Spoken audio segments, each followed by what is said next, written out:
Welcome back to the Manor. Julian McBain here. And today I want to talk about an extended aspect of the market system of Entropia. And one of those has to do with the way Entropia accounts are treated in America. And I'm going to preface this by saying I'm not a lawyer, but I did read up on how things like this are treated and extrapolated some information. So this is my interpretation. This is not a legal opinion. As I was reading up on how the IRS in particular, because they're the ones you really have to worry about, treat things like cryptocurrency and virtual money and things of that nature, they treat it like property. And so that really informs how you need to deal with your account in Entropia if you are in fact in a position where Entropia is making you money rather than taking it from you. But before we get started, if you're new to the channel, welcome to the Manor. Please take a moment and subscribe down below. We are on the road to 13 million subscribers, one subscription at a time, so sure you subscribe. Also, please go to patreon.com/JulianMcBain if you want to support my work. If you do, you will get the Modern Entropian and Personal Finance for Gamers, along with some exclusive episodes. Okay. There are a few things that I want to throw out, beyond the fact that I'm not an attorney. I was once a tax preparer. I have not been a tax preparer in well over a decade. So please bear that in, well, I guess it's not well over it. Yeah, it's been 15 years. So, yeah, well over a decade. 15 years is more than a decade. Tax code changes. It's changed rather drastically in the last 5 years. Please talk to your CPA or tax specialist. This is not financial advice. So just keep that in mind. That being said, I have done a lot of research into this because money's kind of my thing. And so what I should say is this is not investment advice. The way the IRS treats cryptocurrency, and by extension digital currency in general, appears to be that they treat it like property rather than currency. Now, what does that mean for you? That means that your Entropia Universe account, within the boundaries of the terms of service, are your property. And because MindArc's whole thing is that you can make real cash profits in it, that means that everything in the game has actual cash value. The Sleipnir has cash value. This Quadwing has cash value. And because MindArc has pegged the PED, the Project Entropia dollar, to the US dollar, the official exchange is 10 PED to 1 US dollar. That means that this Quadwing is currently worth $3.88 because you always round up the mils, which is what 100/10ths of a penny are called, mils.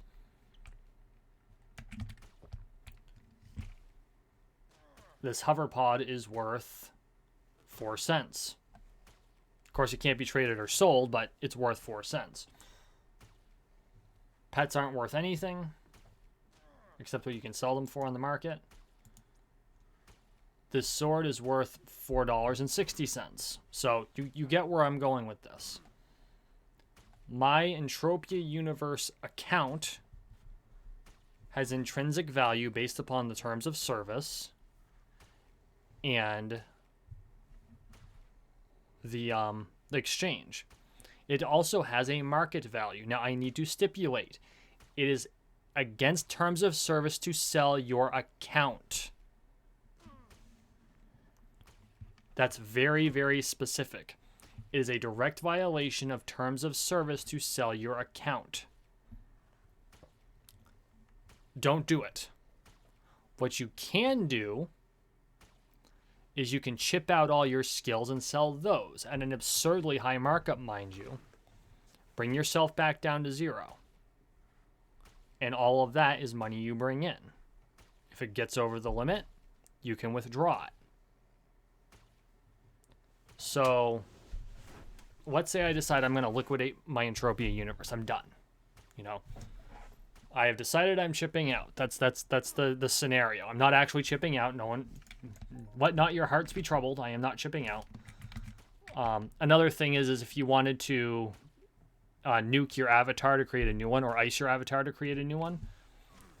That would be this would be how you'd want to prepare for that. You'd want to pass it by Mind Arc first, because I believe Mind Arc will nuke an avatar so you can set up a new one, but it's a whole process. And I think they'll only do it within a certain limit. One of the things I hope Mind Arc eventually does is allow paid name changes. I would really like to change my name to Julian McBain from Kenichi Kamadake. I chose Kenichi Kamadake because he is a character in a book I wrote, a book that is actually sitting about 18 inches from me, a copy of which I should say. And I'm very proud of the character, even though he dies in it. Spoiler warning. But book's not published, so what am I spoiling? But I wanted to give him this new lease on life and try to set up the organization he had in the book in the game. That didn't wind up happening. Such is life. So, anyway, back on topic. If I decided I was done, right? I buy the chips, I chip out all the skills. I sell all those skills on the market. Or if I'm going to install them on my Mind Arc approved new avatar, assuming they let me do it. And again, check with them to see if they'll allow it. They may not once you're beyond a certain point. In fact, I would lean toward they probably wouldn't because of reputation. They're very specific that your avatar includes your reputation. So I chip out, I pass them on, like I hand them to my son, because I know for a fact that I'll manage to get those back from him. They nuke the avatar. Mind Arc says, okay, you're clear. Create a new avatar, take the chips back, input the chips onto the new avatar. You've got the new avatar, and you've got the name, and you've got the increased skills. Once again, need to stipulate, I'm not sure Mind Arc would actually allow you to do that. They might, but it's not guaranteed. I would almost lean toward they'd be willing to do it if only because of the money they make off of the skill reduction. Because there's a 50 pec fee for every skill chip you chip out. So they stand to make money off of it. And most companies will allow things that make them money. That's not universally true though. Especially if it means it sets them up for a lot of pain in the ass work. So that's, again, I'm not going to say that does work. I'm saying it might. Alternatively, if I'm just gone, like I'm done, sell them on the open market. I sell all my stuff on the open market. I get all of it back in PED, which isn't actually going to happen, but you're going to end up, the majority of it you'll get, right? I have a pile of cash PED now. And I withdraw. Now you have a taxable event. And I really hope you've been keeping track of what you got, because the IRS is going to want to know. So what do you owe the IRS? Great question. This is best answered by a CPA, but here is my understanding of how it works, and this is imprecise. So check with your tax preparer if you are going this route. If you chip out and pull everything out, the amount that you owe the IRS is based on your actual profit, if any. Now, for most of us, we're going to be operating at a loss. We don't even have to track the damn thing. But this is the reason that I track it religiously. Having been in a heavily regulated position for a very long time, Uncle Sam tends to keep track of the things I do. Therefore, if all of a sudden I have this huge cash infusion because I chipped out my Entropia Universe account, they're going to start asking questions. And if I've got spreadsheets, it's all the evidence that I'm going to need to show that I'm paying any applicable taxes. So how do you calculate those taxes? Great question. I don't know if it would be considered income or capital gains because it's gains on property. If I had to guess, it might actually be capital gains. I think you could, if it went to court, I think you could win that argument on the grounds that it operates like any other capital structure, property, like a structure, building, or stocks, or anything of that nature. However, I'm not convinced that the IRS would accept that I would pay your taxes like income, which has a much higher tax rate, and just be safe. Because it is better to overpay the IRS and find out and refile later and get the money back than to underpay the IRS and find out and then owe fines. And I don't, for those of you who aren't in America, talk to your local, talk to your own national tax bureau or whatever you call it.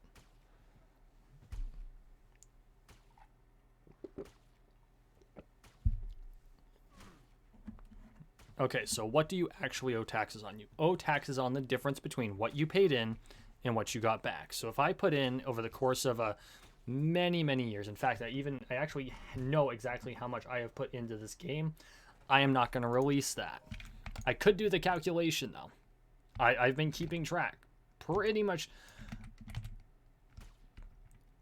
If I were to take all of my spreadsheets, there's probably a difference of about $100 US between what's in the spreadsheets and what I've actually put in.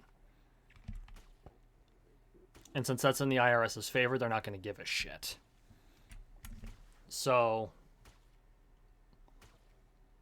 I have my spreadsheets and I do the math. Let's pretend for this scenario I've dumped $2,000 into the game over the course of, like, I've only been playing the game for 3 years. So let's pretend I've been playing for 10 and I've dumped $2,000, which is a really conservative amount for a 10-year player. That's almost the patience of Serial Overdrive.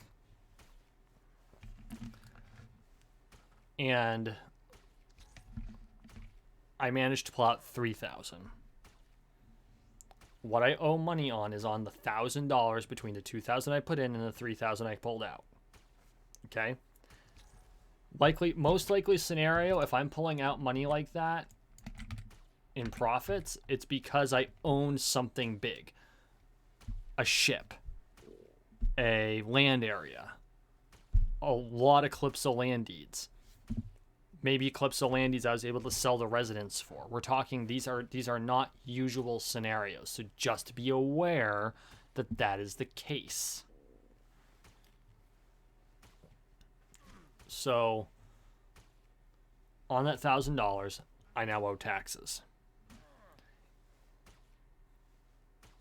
At that point, you talk to your CPA, and they would determine if it's going to be paid at the capital gains rate or at the income rate. I would default to income, and I would automatically calculate it at the worst possible tax rate of 39.5% in the United States. And I would do that just to be safe.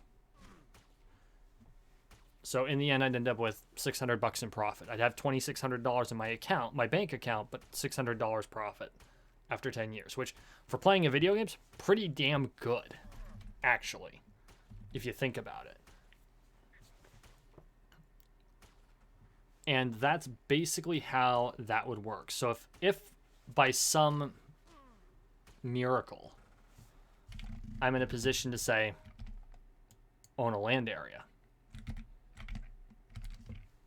I would carefully keep track of what I put in, carefully keep track of what I take out.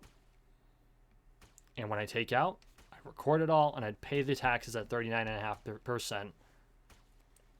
And I'd make sure I pay quarterly, because that's what the IRS wants. And when I do my tax returns, my income isn't over the mark, I'll get the difference back. And even though I'm not a fan of lending the government money with a 0% interest rate, I don't mess around when it comes to taxes, and neither should you. Yes, I know taxation is theft. They're taking money at the point of a gun. They're the ones holding the guns. And even though I have some, they have a lot more than I do. So that's really how you want to treat your account, though, if you're in America. If you're outside of the country, I shouldn't say that. If you're outside of the United States, check your local statutes or laws. Check with your government. They're probably all going to go, huh? But if you ask the question about crypto, you should be able to extract what you need to treat your Entropia Universe account, because for all intents and purposes, they operate at a very similar level. They're digital currencies. Crypto works on the blockchain. PED does not. but it all operates the same in theory. And so that would be, again, check with a lawyer, check with your CPA.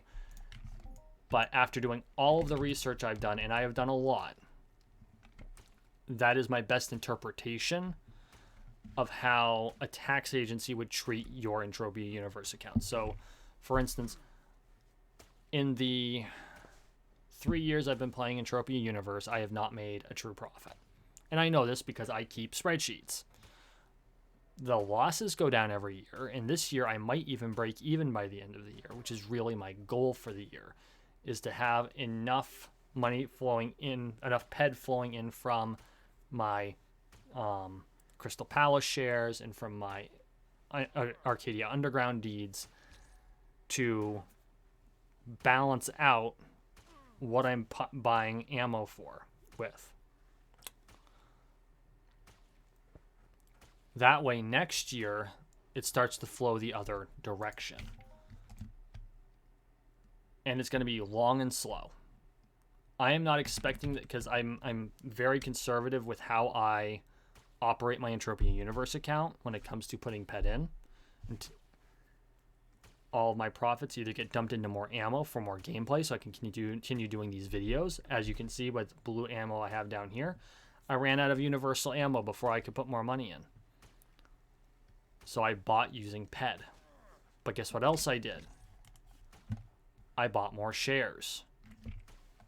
Because this, in the long run, will power this. At some point, they'll counterbalance each other.